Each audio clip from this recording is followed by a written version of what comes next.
Hello everyone, this is Akash. Welcome to Skyrise academy. तो वादे के मुताबिक हम लोग क्लास दर क्लास आगे लेते बढ़ रहे हैं। इसमें मैं एनसीईआरटी इंग्लिश ग्रामर सीरीज लेकर चल रहा हूं। एनसीईआरटी में ग्रामर जितना भी पोर्शन है, यानी कि आपकी जो इंग्लिश की किताब है वो एनसीईआरटी बेस होती है, और उन सारी किताबों को मैं बेस पे रखकर सारी की सारी किताबों को कवर करता चल रहा हूं। अभी मैं ग्रामर आपको पढ़ा रहा हूं, और जल्द से जल्द जब आपके स्कूल ओपन हो जाएंगे तो मैं आपको चैप्टर वाइज क्लासें भी देना चालू करूंगा, जिसमें आपकी central idea, words meanings and chapter का एक्सप्लेनेशन हिंदी सहित वो मैं भी आपको बताऊंगा। और बीच बीच में आपको पैसेज से क्वेश्चन सॉल्व करना कैसे सिखाया जाता है, वो जो आपने अभी तक नहीं देखा कि पैसेज से क्वेश्चन कैसे निकाले जाते हैं और कैसे बनाए जाते हैं और उनके आंसर कैसे लिखे जाते हैं। तो ये एनसीईआरटी की ग्रामर सीरीज है जो आपकी निरंतर चलती चली आ रही है। पिछले कई क्लासों में हमने पढ़ाया कि नाउन क्या होता है, नाउन के काइंड्स क्या होते हैं, जेंडर क्या होता है, जेंडर के काइंड्स क्या होते हैं, और नंबर्स क्या होता है, नंबर्स के काइंड्स क्या होते हैं। फिर हमारा नाउन की प्रैक्टिस हमने की, और नाउन की प्रैक्टिस के बाद नाउन पूरा खत्म हुआ 5-6 क्लास में, और फिर हमने प्रोनाउन स्टार्ट कर दिया। पिछली क्लासों में हमने प्रोनाउन को अच्छे से समझा, और प्रोनाउन को समझने के बाद प्रोनाउन की जो एक प्रकार था पर्सनल प्रोनाउन, उसको डिटेल में हमने समझा, जो पिछली क्लास आपकी पढ़ी है। अगर आपने अभी तक उस क्लास को नहीं देखा है तो जाके उस क्लास को देख लीजिए, और चैनल को अगर सब्सक्राइब नहीं किया तो चैनल को सब्सक्राइब कर लीजिए, वीडियो को लाइक कर दीजिए। और हर एक प्रत्येक बच्चा अगर एक बार शेयर कर देगा, जितने लोग देखने आए वो एक लोगों को शेयर कर दे, जितने लोग देखने आए वो कम से कम 1-2 लोगों को शेयर कर दें, तो सभी लोगों के पास ये फ्री ऑफ कॉस्ट जो चाणक्य बैच मैंने स्टार्ट किया है वो पहुंच जाएगा। तो आइए देखते हैं कि हमारे पास नेक्स्ट कौन सा प्रोनाउन है। पिछली क्लास में हमने पर्सनल प्रोनाउन और पर्सनल प्रोनाउन के प्रकार पढ़ लिए थे। आइए देखते हैं कि नेक्स्ट प्रोनाउन हमारे पास कौन सा है, और प्रोनाउन को बेहतर से बेहतर ढंग से समझने की कोशिश करते हैं। अगर आपकी कोई क्वेरी है तो आप उसको कमेंट बॉक्स में छोड़ दीजिएगा, मैं उसको पढ़ के उसके आंसर आपको दे दूंगा। तो आइए देखते हैं कि सबसे पहला प्रोनाउन आज की क्लास का कौन है। तो प्रोनाउन में हमने पिछली क्लास में सबसे पहले एक प्रोनाउन पर्सनल प्रोनाउन पढ़ लिया था और उसको अच्छे से समझ लिया। आज हमारे पास दूसरा प्रोनाउन है डिस्ट्रीब्यूटिव प्रोनाउन। इसको डेफिनेशन के साथ साथ एग्जाम्पल और उसके काइंड भी समझते चलेंगे कि डिस्ट्रीब्यूटिव प्रोनाउन के अंतर्गत कौन कौन से प्रोनाउन आते हैं। ठीक है, अच्छा, साथ ही साथ मैं सारे प्रोनाउंस और सारे नाउन्स और उनके काइंड्स की डेफिनेशन भी लिखाता जा रहा हूं, क्योंकि कुछ बच्चे इसके नोट्स बना रहे हैं और उस नोट्स को वो कहते हैं कि सर हम यही डेफिनेशन अपने आने वाले एग्जाम में लिख कर आएंगे। अच्छा, मैं डेफिनेशन को हिंदी में नहीं लिखवा कर इंग्लिश में इसलिए लिखवा रहा हूं क्योंकि इंग्लिश जो है वो आपकी लैंग्वेज जो है वर्ल्ड लैंग्वेज है, मतलब आप उसको क्या है हर जगह यूज कर सकते हैं। अगर आपको हिंदी का डेफिनेशन नहीं याद आ रहा है, अगर आप हिंदी का डेफिनेशन नहीं लिख पा रहे हैं, तो आप जिस भी लैंग्वेज में ये वीडियो देख रहे हैं, चाहे आप पंजाबी लैंग्वेज में ये वीडियो देख रहे हैं, चाहे आप उर्दू लैंग्वेज में देख रहे हैं, या आप किसी अन्य लैंग्वेज में देख रहे हैं, आप इस इंग्लिश की डेफिनेशन को आप अपने पेपर में लिखाइएगा और आपको पूरे नंबर आपको मिलेंगे। ठीक है, तो आइए देखते हैं डिस्ट्रीब्यूटिव प्रोनाउन क्या होता है। पहले हम डेफिनेशन लिखेंगे और डेफिनेशन के बाद डिस्ट्रीब्यूटिव प्रोनाउन को थोड़ा सा समझेंगे, और उसके कुछ वर्ड्स होते हैं डिस्ट्रीब्यूटिव प्रोनाउन के, वो समझने की कोशिश करेंगे। तो आइए देख लेते हैं डिस्ट्रीब्यूटिव प्रोनाउन क्या होता है। तो डिस्ट्रीब्यूटिव प्रोनाउन क्या होता है? The pronoun which refers the pronoun which refers the pronoun which refers to or the pronoun which refers to or more, मतलब दो और दो से अधिक, person person person or things separately, मतलब अलग, सेपरेटली, ठीक है, सेपरेटली, सेपरेटली। अब आगे क्या है? सेपरेटली और called distributive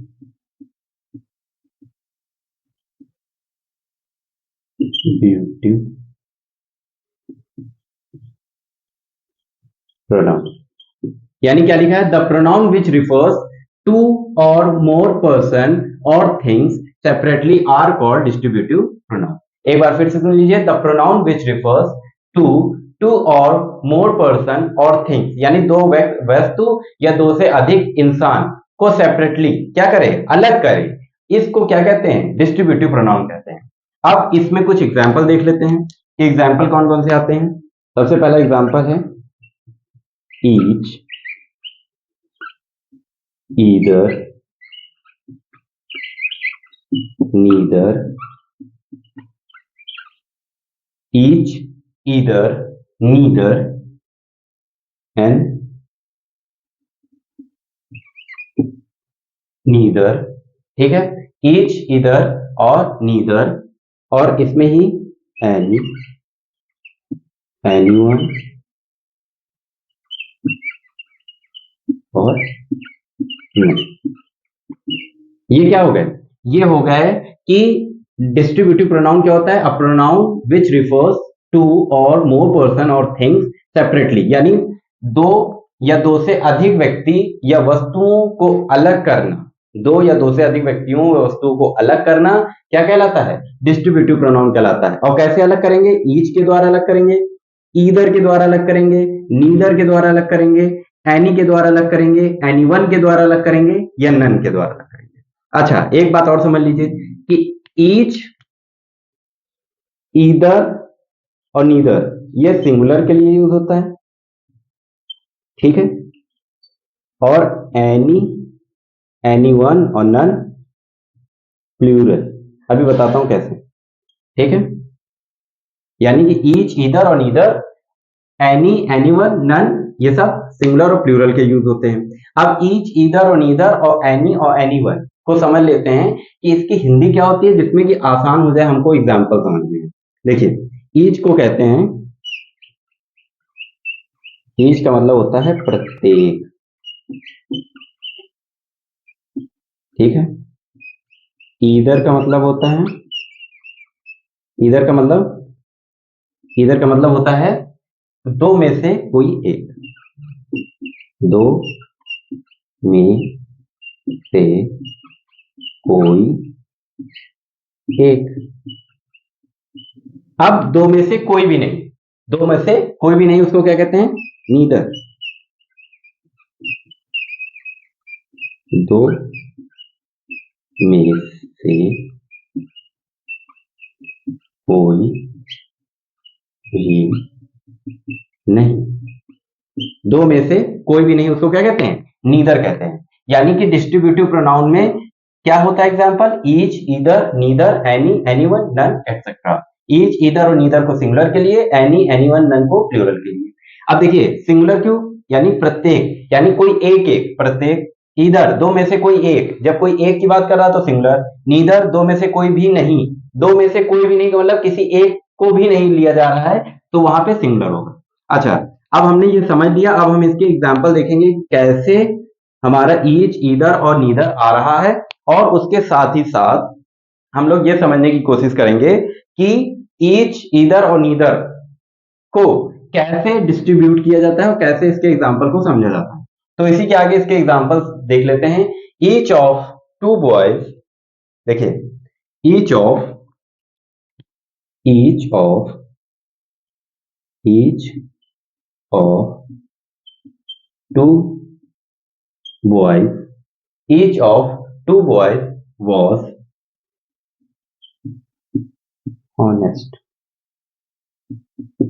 each of two boys was honest, यानी दो छात्रों में से दो लड़कों में से प्रत्येक क्या है, ईमानदार था। दो में से प्रत्येक क्या था, ईच का मतलब दो, टू बॉयज वॉज हॉनेस्ट थे, यानी दो में से प्रत्येक क्या था, ईमानदार था। अब ईदर क्या है, दो में से कोई एक, ईदर का मतलब दो में से, either of these, either of, either of these two pen, either of these two pens is red। यानी कि दो में से कोई एक पेन क्या था, लाल था। दो में से कोई एक कलम, दो में से कोई एक कलम क्या थी, लाल थी। इन दो में से टू पेन्स में क्या, कोई एक, इधर का मतलब कोई एक क्या थी, लाल थी। अब नीदर, दो में से कोई, ईदर ऑफ, इसको ऐसे लिख सकते हैं, neither of NEI, neither of these, इसी को लिख सकते हैं या कोई नया लिख देते हैं कि neither of these two girls, neither of these two girls is active. ठीक है, क्या है, ईच का हमने समझ लिया, प्रत्येक का क्या होता है, each of two boy was honest, either दो में से कोई एक, ईदर जहां है वहां दो में से एक, कोई एक के लिए यूज होगा कि मतलब either of these two pens is red, प्रत्येक में से कोई एक पेन, इन दो पेनों में से कोई एक पेन क्या है, लाल है। और नीदर का मतलब दो में से कोई भी नहीं, neither of these two girls is active, इन दो गर्ल्स में कोई भी एक्टिव नहीं है।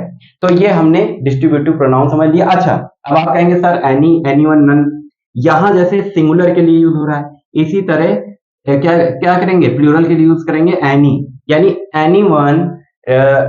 Anyone boys are not honest, कोई भी लड़का ईमानदार नहीं था। कोई भी लड़के का मतलब बहुत सारे लड़के हैं वहां पे, और उसको बताया जा रहा है कि कोई भी लड़का क्या नहीं था, ईमानदार नहीं था।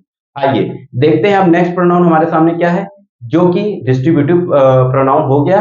अब इसके बाद, अच्छा ये समझ में आ गया होगा, ये लिख लीजिए, मैंने आपको बता दिया है कि the pronoun which refers to or more person or things separately are called distributive pronoun, यानी दो व्यक्तियों में से किसी एक को चुनना डिस्ट्रीब्यूटिव प्रोनाउन कहलाता है। और each, either, neither, anyone, none इसके जो है एग्जाम्पल होते हैं।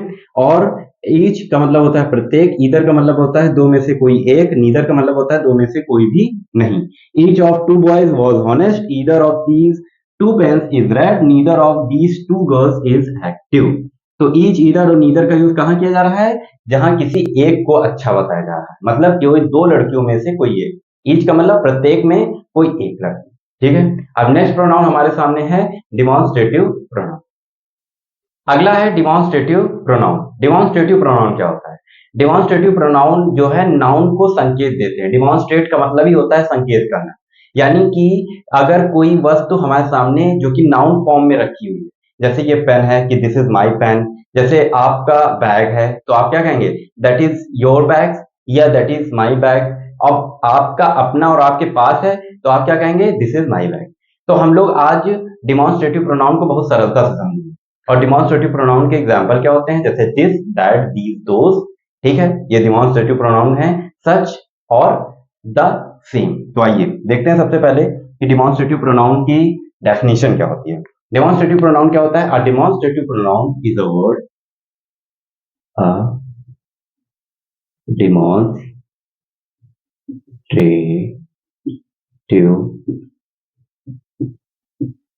pronoun is a word. A demonstrative pronoun is a word. A demonstrative pronoun is a word used to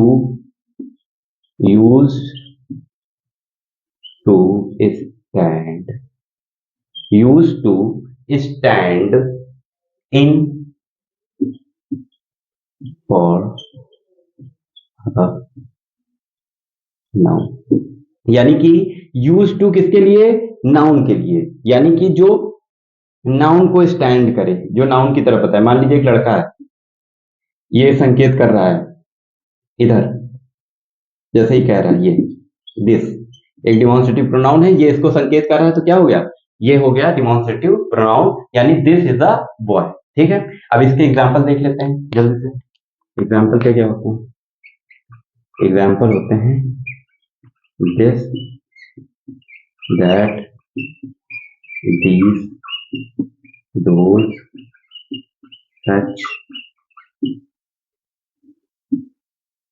the same, this that these those such the same etc। ये सारे क्या है, demonstrative pronoun के example है। अच्छा, ये बताते हैं कि कौन चीजें हमारे समीप हैं, जो समीप की ओर संकेत कर रहे हैं, यानी जो हमारे नियर बाय एकदम सामने है, उसको समीप के लिए दिस और दीज का यूज, और दैट और दोज का यूज पास दूर की वस्तुओं के लिए किया जाता है, इसीलिए डिमॉन्स्ट्रेटिव प्रोनाउन आया। अच्छा, अभी हम जब एडजेक्टिव पढ़ेंगे तो उसमें डिमॉन्स्ट्रेटिव एडजेक्टिव एक आता है, आप लोग जानते होंगे डिमॉन्स्ट्रेटिव एडजेक्टिव होता है, उसको भी हम लोग सरलता समझ लेंगे। लेकिन अभी इसको समझते हैं कि this that these those such the same कहाँ यूज होता है और किसके लिए यूज होता है। तो आइए देखते हैं। सबसे पहले है दिस, दिस, और फिर क्या है, दीज, दिस समीप की वस्तु के लिए सिंगुलर में, दीज का भी प्रयोग समीप के लिए लेकिन प्लूरल में, समीप की वस्तु के लिए, बट किसके लिए, प्लूरल, प्लूरल में होता है। दिस और दीज का यूज क्या होता है, समीप की वस्तुओं के लिए होता है, लेकिन अब जहां पे दिस है वहां एक वस्तु यानी सिंगुलर दिखाई जाएगी, और जहां दीज है वहां एक से ज्यादा वस्तुएं होंगी, तो वहां पे क्या होगा, दीज होगा। जैसे दिस इज अ कैट, जैसे इसका लेते हैं, है ना, क्या है, दिस इज अ कैट। देखिए, अब ये बता भी रहा है डिमॉन्स्ट्रेटिव है, डिमॉन्स्ट्रेटिव प्रोनाउन है दिस, और ये बता रहा है दिस इज अ कैट, लेकिन ये क्या है, ये क्या है, सिंगुलर में है, ठीक है। लेकिन अगर हम ये कर दें these are, these are, these are my cats, या दीज आर क्या होता है, these are, these are cats, these are cats, ये क्या हो जाएगा, प्लूरल में चला जाएगा, ठीक है। डिमॉन्स्ट्रेटिव प्रोनाउन में हम लोग डिमॉन्स्ट्रेटिव प्रोनाउन के एग्जाम्पल के रूप में दिस दैट दीज दोज का यूज करना सीख रहे थे। इसमें दिस का यूज और दैट का यूज, यानी दिस और दीज, जैसा कि आपने देखा ही कि दिस और दैट का यूज, यानी कि दिस और दीज, दिस और दीज, दैट और दोज, है ना, दिस और दीज और दैट और दोज, ये हमारे कुछ एग्जांपल हैं किसके, डिमॉन्स्ट्रेटिव प्रोनाउन के। तो डिमॉन्स्ट्रेटिव प्रोनाउन के एग्जांपल दिस और दैट में ये दोनों का यूज जो है समीप की वस्तु के लिए होता है, समीप, समीप की वस्तु के लिए, वस्तु के लिए, ठीक है। जिसमें दिस क्या है, दिस जो आता है वो सिंगुलर को दर्शाता है, दिस जो है वो सिंगुलर को बताता है, और दीज जो है वो प्लूरल को बताता है, ठीक है। यहां पे दैट और दोज है, तो दैट और दोज दूर की वस्तु के लिए, दूर की वस्तु के लिए।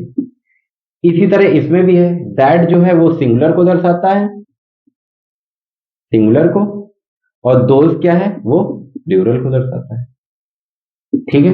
अब इसके एक एक एग्जांपल देख लेते हैं कि जैसा पहला एग्जांपल क्या है हमारे पास कि दिस इज माई कैट, यानी this is my cat, these are cats. देखो यहां पे क्या है कि दिस इज माई कैट, ये मेरी बिल्ली है, तो यहां दिस के मतलब आपके समीप, आपके पास वो बिल्ली आपके पास खड़ी है, तो आप क्या कह रहे हैं, दिस इज माई कैट। और दीज आर कैट्स मतलब आपके सामने ही वो बिल्ली खड़ी है और आप कह रहे हैं दीज आर, ये सभी बिल्लियां मेरी हैं, या सभी ये बिल्लियां हैं। आप दैट का यूज देख लेते हैं, दैट इज, क्या करेंगे, that is, that is a, that is a book, ठीक है। कि मतलब आपके सामने कोई दूर किताब रखी है, आप उसको अपना बता रहे हैं, कह रहे हैं दैट इज अ बुक। अब वहीं पे कुछ किताबें रखी हैं, उनको आप प्लूरल के फॉर्म में कैसे बताएंगे, दोज आर बुक्स, मतलब कि एस लग गया तो प्लूरल हो गया कि नहीं, और यहाँ बुक है केवल, तो ये सिंगुलर में आ जाएगा, ठीक है। अब देखो, ये भी डिमॉन्स्ट्रेटिव प्रोनाउन है, ये भी डिमॉन्स्ट्रेटिव प्रोनाउन हो, किसको इंगित कर रहा है? नाउन को इंगित कर रहा है। तभी तो डिमॉन्स्ट्रेटिव प्रोनाउन की डेफिनेशन क्या कहती है कि डिमॉन्स्ट्रेटिव प्रोनाउन क्या होते हैं? वो प्रोनाउन जो नाउन को संकेत करें कि वो दूर रखी पेन, पेंसिल या किताब, कॉपी या बिल्डिंग मेरी है। पास में कोई चीज है तो दिस और दीज का यूज करेंगे। दूर कोई वस्तु है तो दैट और दोज का यूज करेंगे। दैट सिंगुलर के लिए, दोज प्लूरल के लिए, दिस सिंगुलर के लिए, दो दीज प्लूरल के लिए। ठीक है, तो ये हम लोगों ने डिमॉन्स्ट्रेटिव प्रोनाउन समझ लिया। अब अगला हमारे सामने है इंटेरोगेटिव प्रोनाउन। अब आसानी समझते हैं कि इंटेरोगेटिव प्रोनाउन क्या है। तो देखिए कितना आसानी से हम लोग प्रोनाउन के काइंड्स को समझते हुए चल रहे हैं। पहले हमने समझा कि डिस्ट्रीब्यूटिव प्रोनाउन क्या होता है, फिर हमने समझा डिमॉन्स्ट्रेटिव प्रोनाउन क्या होता है, डिस्ट्रीब्यूटिव प्रोनाउन के यूज समझे, डिमॉन्स्ट्रेटिव प्रोनाउन के यूज समझे, फिर अगला प्रोनाउन हम लोग समझने जा रहे हैं इंटेरोगेटिव प्रोनाउन। इस क्लास में आपको बिल्कुल सरलता से चीजें आगे हुई बढ़ती हुई मिलेंगी। आइए देखते हैं इंटेरोगेटिव प्रोनाउन क्या होता है। इंटेरोगेटिव प्रोनाउन को सिंपल समझ लीजिए कि वो प्रोनाउन जो क्वेश्चन पूछने के लिए प्रयोग किए जाते हैं, मतलब प्रश्न पूछने के लिए यूज किए जाने वाले प्रोनाउन इंटेरोगेटिव प्रोनाउन कहलाते हैं। इसकी डेफिनेशन आप लोग लिख लीजिए। An interrogative pronoun is a pronoun used to ask a question, यानी कि प्रश्न पूछने के लिए जो प्रोनाउन यूज किए जाते हैं उन्हें इंटेरोगेटिव प्रोनाउन कहते हैं। अब इसका एग्जांपल देख लेते हैं। एग्जांपल देख लेते हैं। हु, हुज, हुम, ठीक है, और विच, व्हाट, etc। अब देखिए, हु, हुज, हुम, विच, व्हाट, ये सब ही WH फैमिली के वर्ड है और ये सारे के सारे क्या करते हैं? क्वेश्चन पूछने के लिए यूज किए जाते हैं। अच्छा, इनकी हिंदी भी देख लीजिए। हु का मतलब कौन, हुज का मतलब किसे, है ना? हुज का मतलब क्या होता है? किसे, किसे। हुम का मतलब किसका, ठीक, किसका। विच का मतलब कौन सा या कौन सी। व्हाट का मतलब क्या, ठीक है। ये हमारे सामने इंटेरोगेटिव प्रोनाउन के जो वर्ड थे उनकी हिंदी आ गई। अब आपको आसानी हो जाएगी सेंटेंस को समझने की। जैसे आपके सामने एक सेंटेंस आ गया कि व्हाट इज योर नेम। जैसे आपके सामने एक सेंटेंस आ गया, क्या सेंटेंस आ गया? एक सेंटेंस आ गया कि what is your name, what is your name. अब आपको बिल्कुल आसानी से पता है कि सर व्हाट की हिंदी तो क्या होती है, तो आपका क्या नाम है। तो इसमें सब्जेक्ट का पता करने की कोशिश कर रहा है कि सब्जेक्ट कौन है, मतलब आप किसका नाम बता रहे हैं। अब एक दूसरा क्या है? Which is your pen, which is your pen. इसमें सब्जेक्ट और ऑब्जेक्ट दोनों की तलाश की जाती है। विच इज योर पेन, बहुत सारे पेन है, उसमें से पूछा जा रहा है कि इसमें से कौन सा तुम्हारा पेन है या कौन सी तुम्हारी पेन है। ठीक है, विच इज योर पेन का मतलब होता है इसमें से कौन सा तुम्हारा पेन है। अगला क्या है? अगला है हुम। हुम है कि नहीं? ठीक है, हुम देख लेते हैं। अगला क्या है? हुम।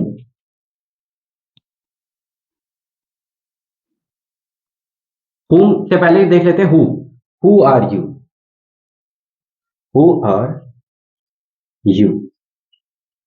सब्जेक्ट का पता कर रहा है कि हु आर यू, तो तुम बताओगे नहीं कि आई एम आकाश या आई एम दीपक, बताओगे कि नहीं? हु का मतलब क्या होता है? सब्जेक्ट को पता करने के लिए हु का यूज किया जाता है।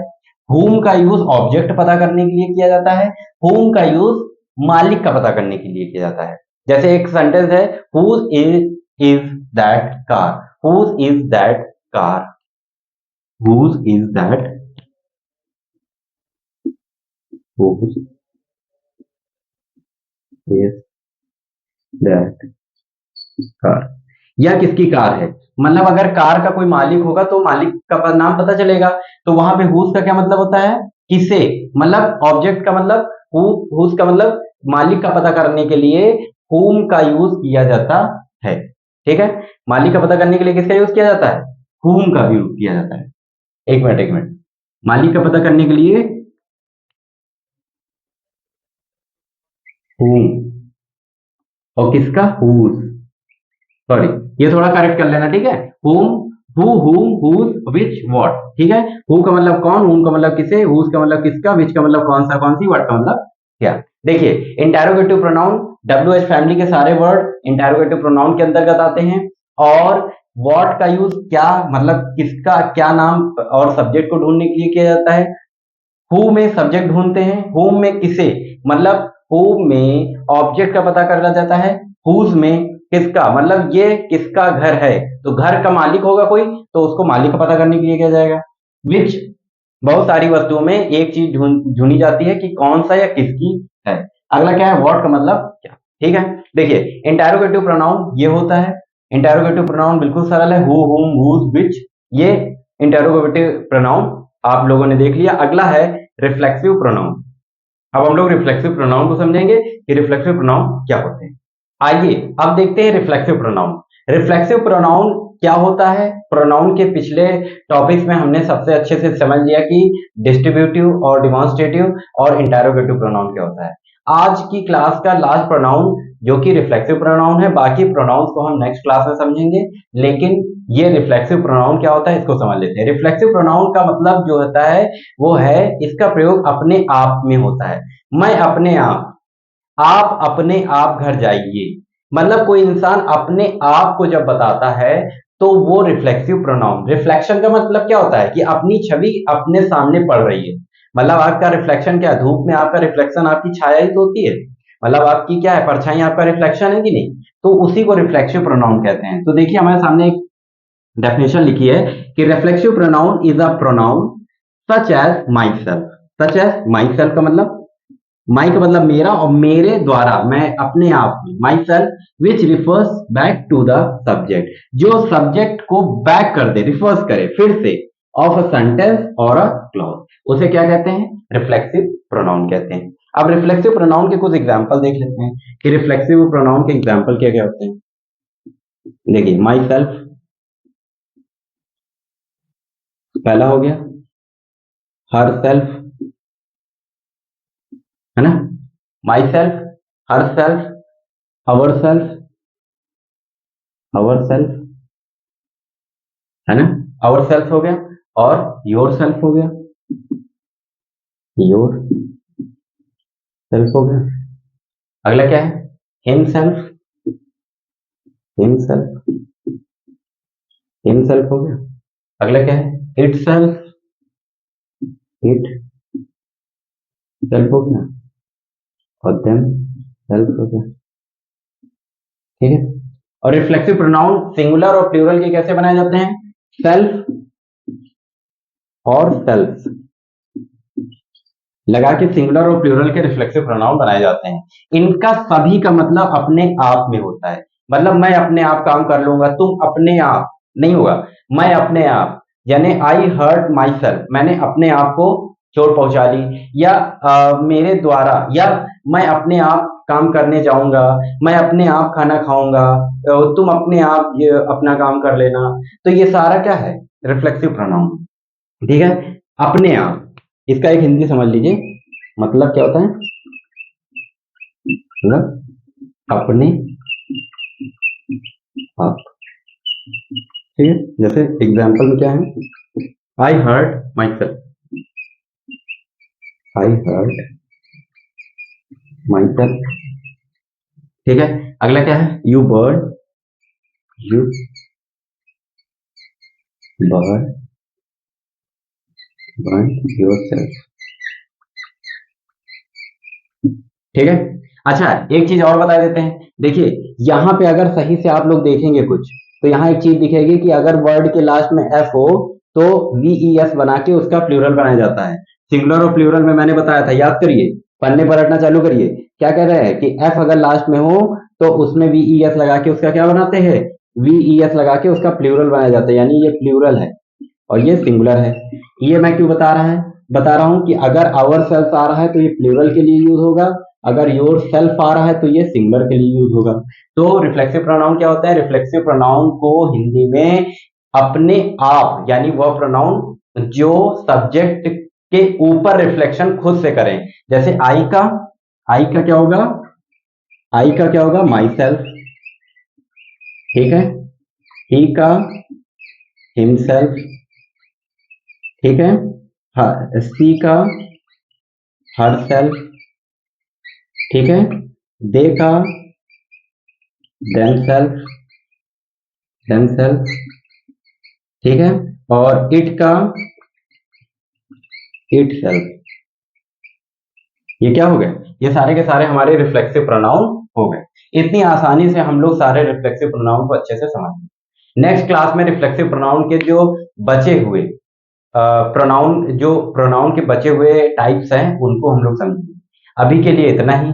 वीडियो को शेयर कर दीजिए, लाइक कर लीजिए, और लोगों तक, हर एक बच्चा 2 बच्चों को शेयर करेगा तो वीडियो अपने आप लोगों तक पहुंच जाएगा कि फ्री ऑफ कॉस्ट में कहाँ इंग्लिश को पढ़ाया जा रहा है। और यहाँ पर मैं क्या कर रहा हूँ, इंग्लिश को बिल्कुल शुरू से लेकर अंत तक लेके जाने वाला।